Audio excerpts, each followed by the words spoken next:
हरियाणा और जम्मू कश्मीर के बाद महाराष्ट्र और झारखंड में विधानसभा चुनाव होंगे। हरियाणा में बीजेपी की पहली लिस्ट के बाद जिस तरह से बड़े स्तर पर इस्तीफे हुए हैं, उसने शीर्ष नेतृत्व को चिंता में डाल दिया है। महाराष्ट्र के राजनीतिक हलकों में चर्चा है कि हरियाणा में तो नेताओं ने सूची जारी होने के पहले पार्टी को टाटा बाय बाय कह दिया था। महाराष्ट्र में ये सिलसिला और पहले शुरू हो सकता है। महाराष्ट्र विधानसभा में कुल सीटों की संख्या 288 है। बीजेपी ज्यादा से ज्यादा सीटों पर चुनाव लड़ना चाहती है, लेकिन इस बार उसके साथ एक नहीं बल्कि दो पार्टनर को एडजस्ट करने की चुनौती है। इनमें मुख्यमंत्री एकनाथ शिंदे की अगुवाई वाली शिवसेना और अजीत पवार की राष्ट्रवादी कांग्रेस पार्टी शामिल है। इन दोनों पार्टनर्स के अलावा महायुति में कुछ छोटे दल भी हैं। अब देखना है, बेहद दिलचस्प होगा कि बीजेपी कैसे अपनी सीटों की संख्या को कम ना करते हुए इन दो सहयोगियों को और अन्य छोटे सहयोगियों को एडजस्ट करती है। सबसे पहले महाराष्ट्र के पिछले दो विधानसभा चुनावों में बीजेपी के प्रदर्शन पर नजर डालें तो 2019 के विधानसभा चुनाव में 164 सीटों पर बीजेपी लड़ी थी, 105 सीटें जीती, दूसरे नंबर पे 55 सीटों पर रही और तीसरे नंबर पर 4 सीटों पे थी।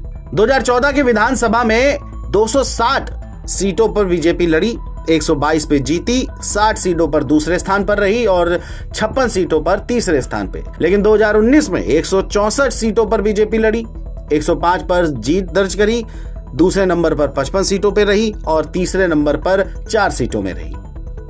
महाराष्ट्र के राजनीतिक विश्लेषक और सेफोलॉजिस्ट दयानंद नेने कहते हैं कि इसमें कोई दोहराय नहीं है कि बीजेपी राज्य में सबसे बड़ी पार्टी है। बीजेपी राज्य की 240 सीटों पर अच्छी उपस्थिति रखती है, यही बीजेपी की मजबूती है। लेकिन 2024 विधानसभा चुनावों के लिहाज से देखें तो पार्टी के सामने चुनौती है कि जहां वह जीती है और नंबर 2 पर रही है, उन सीटों को अपने पास रखे, क्योंकि वहां के नेता टिकट की अपेक्षा लगाए बैठे होंगे। महायुति की सीट शेयरिंग में बीजेपी 164 सीटों से जितनी नीचे जाएगी उतनी ही मुश्किल बढ़ेगी। बीजेपी के जिन नेताओं को टिकट नहीं मिलेगा, उनके सामने दो ही विकल्प होंगे, या वे महायुति के कैंडिडेट को स्वीकार करें या फिर किसी और पार्टी से चुनाव लड़ें।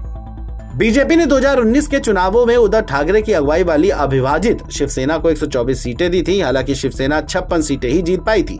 इस बार बीजेपी के सामने शिंदे की अगुवाई वाली शिवसेना और अजीत पवार की अगुवाई वाली राष्ट्रवादी कांग्रेस पार्टी को सम्मानजनक सीटें देने का दबाव है।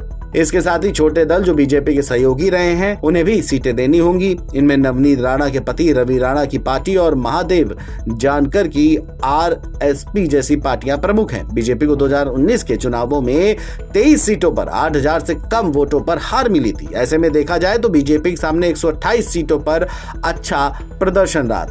अब देखना दिलचस्प है कि बीजेपी इन सीटों को कैसे अपने पास रख पाती है। 2019 के विधानसभा चुनावों में 5000 से कम वोटों से 37 सीटों पर हार जीत हुई थी। सबसे पहले राष्ट्रवादी कांग्रेस पार्टी, जो कि 9 सीटों पर 5000 से कम वोटों से हार जीत हुई थी। शिवसेना को 4 सीटें ऐसी थी जहां पर हार जीत का जो आंकड़ा था वो 5000 से कम था। कांग्रेस की 4 और बीजेपी की 14 ऐसी सीटें थी जहां पर आंकड़ा हार जीत का 5000 से कम था। बीजेपी 2019 में कुल 164 सीटों पर लड़ी, वह 182 सीटों पर पहले और दूसरे पर रही और इसी प्रकार से 2014 में भी बीजेपी 260 स्थानों पर लड़ी और 160 सीटों पर पहले और दूसरे स्थान पर रही। राजनीतिक जानकार दयानंद ये कहते हैं कि पार्टी के सामने चुनौती यही है कि अगर 140 सीटों पर लड़ेगी तो 20 सीटों पर बीजेपी के नेता पार्टी छोड़ सकते हैं, क्योंकि यहाँ पर पार्टी की स्थिति पहले या दूसरे स्थान की रही है।